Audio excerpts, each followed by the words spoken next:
Muy buenos días a todos, a todas. Yo les voy a socializar el plan de prevención y control de infecciones asociadas a la atención de salud que tenemos planteado, ¿no?, dentro del Comité de Control de Infecciones.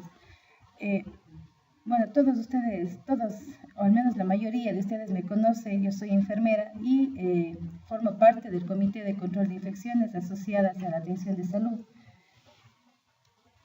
El objetivo planteado por el comité es disminuir el riesgo de incidencia de infecciones asociadas al cuidado de salud o a la atención médica mediante la mejora continua de las estrategias de prevención y control de infecciones.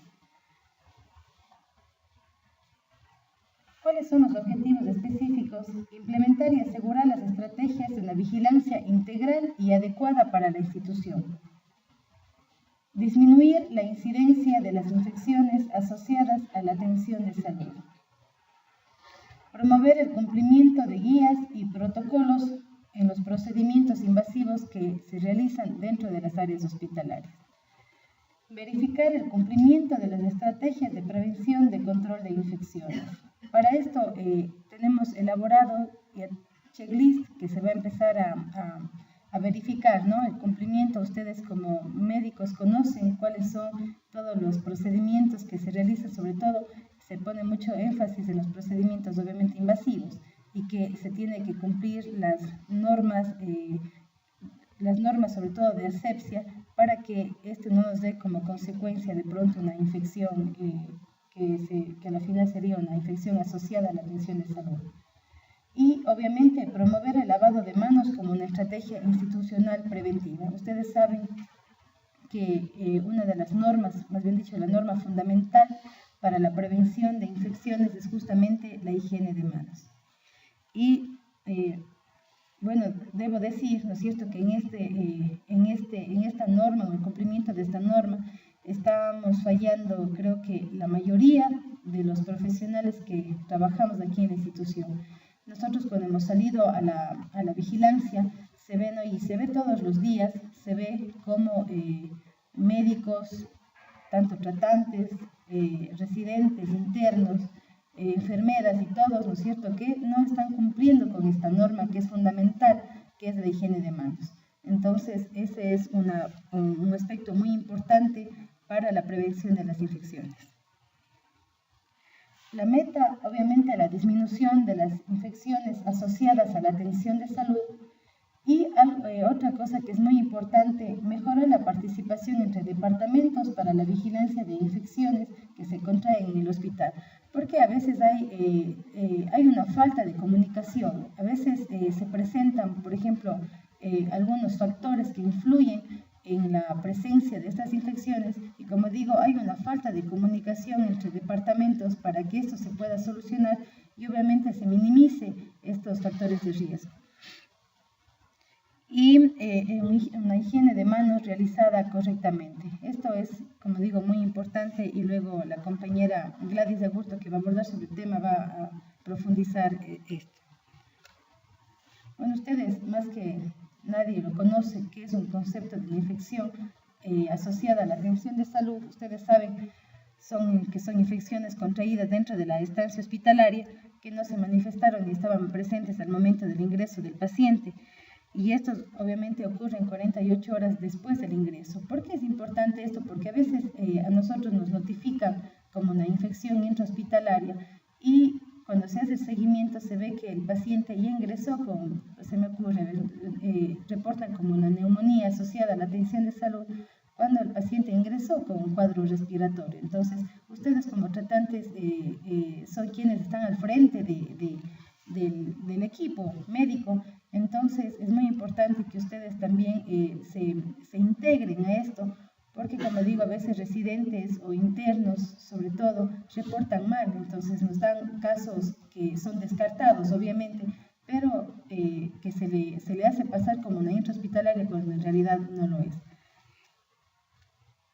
¿Cuáles son las infecciones que son sujetas a vigilancia, ¿no?, y que obviamente el Ministerio de Salud Pública está, ¿no es cierto?, supervisando y nosotros mandamos informes por medio de epidemiología?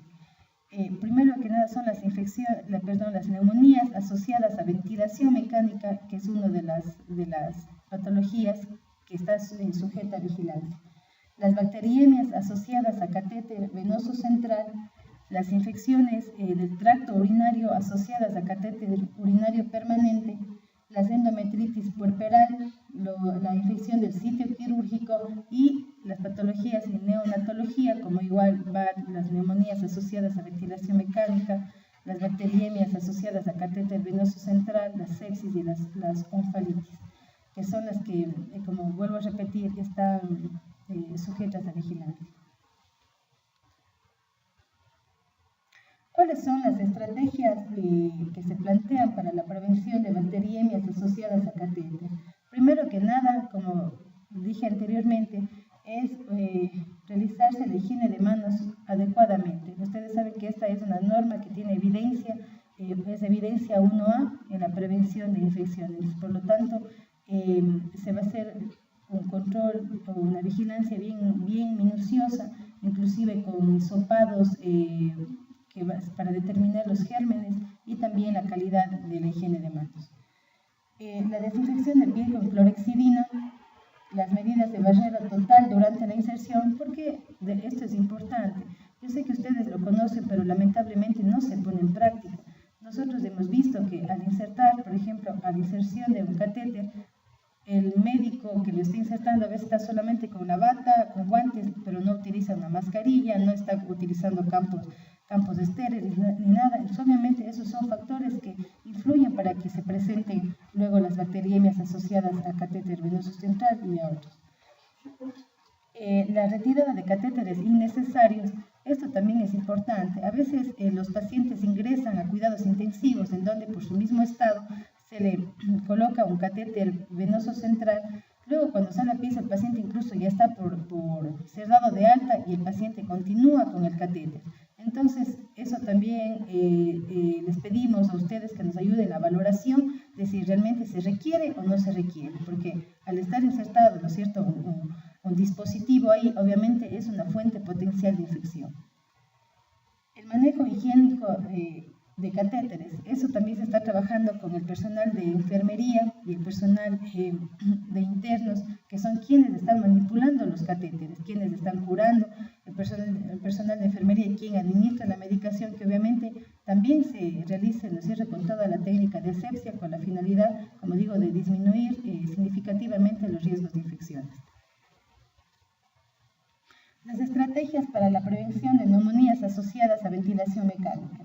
Es muy importante que se realice la higiene bucal con un antiséptico, y eso que se realice en cada turno, porque de nada me serviría que yo tenga todos los circuitos estériles, se maneje, ¿no es cierto?, con toda la técnica, si es que en realidad no se realiza una buena higiene bucal también, porque ahí la cavidad bucal es en donde se proliferan los gérmenes, obviamente también es una fuente potencial de infección. Uso de técnicas estériles en aspiración de secreciones. A veces se ha visto también a la vigilancia, se ve que no se cumple con todas las normas de asepsia, entonces se tiene que cumplir, porque estas son las causas de que se presenten las neumonías asociadas a ventilación. No realizar un cambio frecuente de filtros bacterianos, y también es muy importante la no instilación con solución salina para fluidificar las secreciones. Se ve que a veces las compañeras y los compañeros que aspiran secreciones, cuando están, ¿no es cierto?, no están fluidificadas, instilan con solución salina, y eso es un riesgo porque queda ahí la solución y ahí se proliferan los gérmenes. Entonces es otra causa de las neumonías asociadas a ventilación. Las estrategias para la prevención de las infecciones del tracto urinario asociada a catéter urinario permanente. Es muy importante un lavado de manos clínico antes de la inserción. Hemos visto recién la semana anterior, justo en un servicio X, hacíamos la vigilancia y solo observa ahí, ¿no? Un médico, bueno, un residente, iba a colocar una sonda. Y él ya se puso todos los guantes estériles y todo, pero antes nunca se realizó un lavado clínico de manos. Entonces, no estamos cumpliendo las normas como debe ser. ¿Qué hacemos? Con guantes estériles y por dentro la mano está totalmente sucia. Limitar la indicación de catéter urinario permanente. Es la misma situación que sucede con los catéteres venosos centrales. El paciente sale de un área con una sonda vesical, se va, ¿no es cierto?, porque está en mejores condiciones, sale de un área crítica o un área ya de clínica, qué sé yo, y el paciente continúa hasta el alta, continúa con una sonda vesical en la mayoría de los casos, no todas las veces, pero sí se ha visto en algunos casos. Debe ser el personal entrenado para la inserción. A veces dejamos a los internos